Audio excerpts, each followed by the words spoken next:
You've tuned in to Mirchi's Immigration Hour, brought to you by the NPZ Law Group, providing the best US and Canadian immigration legal services to clients worldwide. I'm Vijaya, and with me is David Nachman. He's founder and managing attorney at NPZ Law. Welcome, David. Namaste. Namaste, Adab, Sat Sri Akal, and Kemcho to you, Vijaya, and to all our listeners here at Radio Mirchi. Thank you, David. And I have a question for you, and that is, what is the Q visa and why is it called the Disney visa? Yeah, so that's not a question that we get often, quite frankly, and it came up in our office because we were doing some internal collaborations about cultural exchange visas for Jaya, because one of our clients called us with an interest to come to the United States doing something that was culturally unique.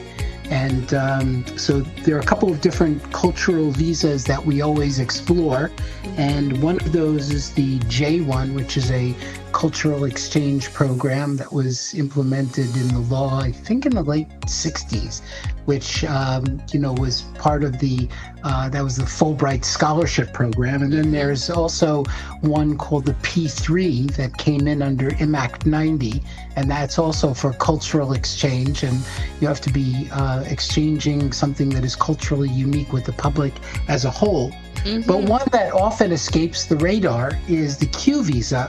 And we refer to it as the Disney visa because Disney lobby was behind passing it in 1990. And just by way of history, which is kind of interesting, is what happened was in 1990 under the law called IMACT 90, it was actually in 91 that it straddled 1991. But what happened was the H-1B was kicked back to a quota. Before 1990, there was no quota on the H-1B, so we were just doing lots and lots of H-1Bs.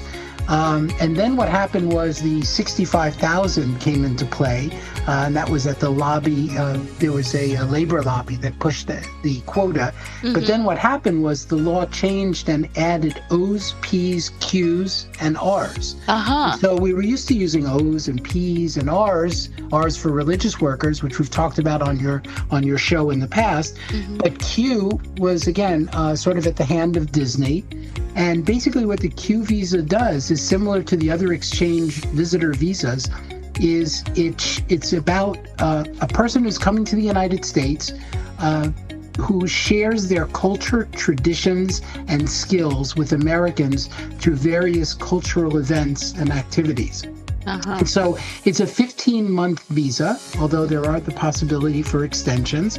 And the idea, of course, behind it is to promote activities that are, have cultural understandings, such as those in the performing arts area, entertainment, and also potentially educational programs. Oh, okay.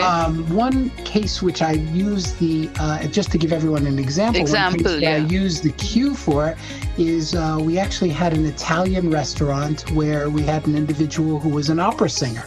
And we were able to get a Q visa for him. That was many years ago. I don't know how a case like that would fly nowadays, but I could potentially see Indian restaurants that offer music. I know when I'm in India and traveling around in India, a lot of the restaurants, high-level restaurants, have Indian musicians who sit up on a stage and, are performing. So I guess I could see something like that in the United States as a good use for the Q visa. Or, even an individual might be coming for a short-term program at a religious organization, a quasi-religious organization, if maybe the R visa is not workable.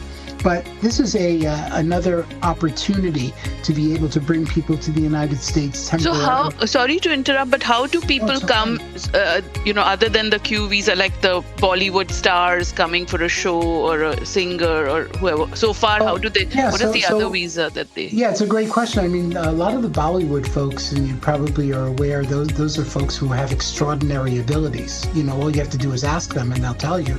And they come on O visas. And then also performing artists can come on P visas. So sometimes we bring O groups, sometimes we bring P groups to the United States.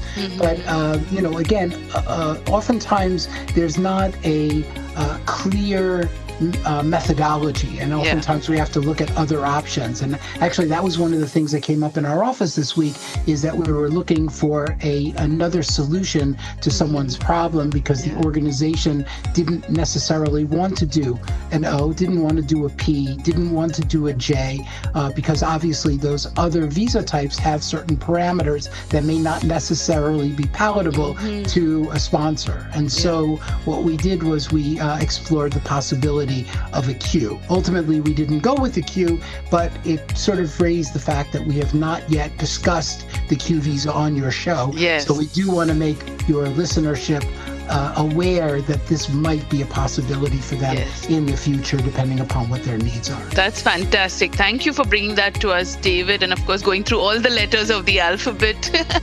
But options and possibilities, they're all there at the NPZ Law Group. So be proactive for that advice and guidance through the US and Canadian immigration law maze. And of course, they speak your language too, so get the help you need and a discount on your consult when you mention Mirchi.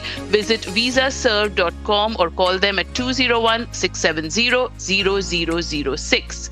More very relevant and key pointers on immigration law with veteran NPZ Law Group attorneys coming up in just a bit. Stay with us, please, on Mirchi. It's hot.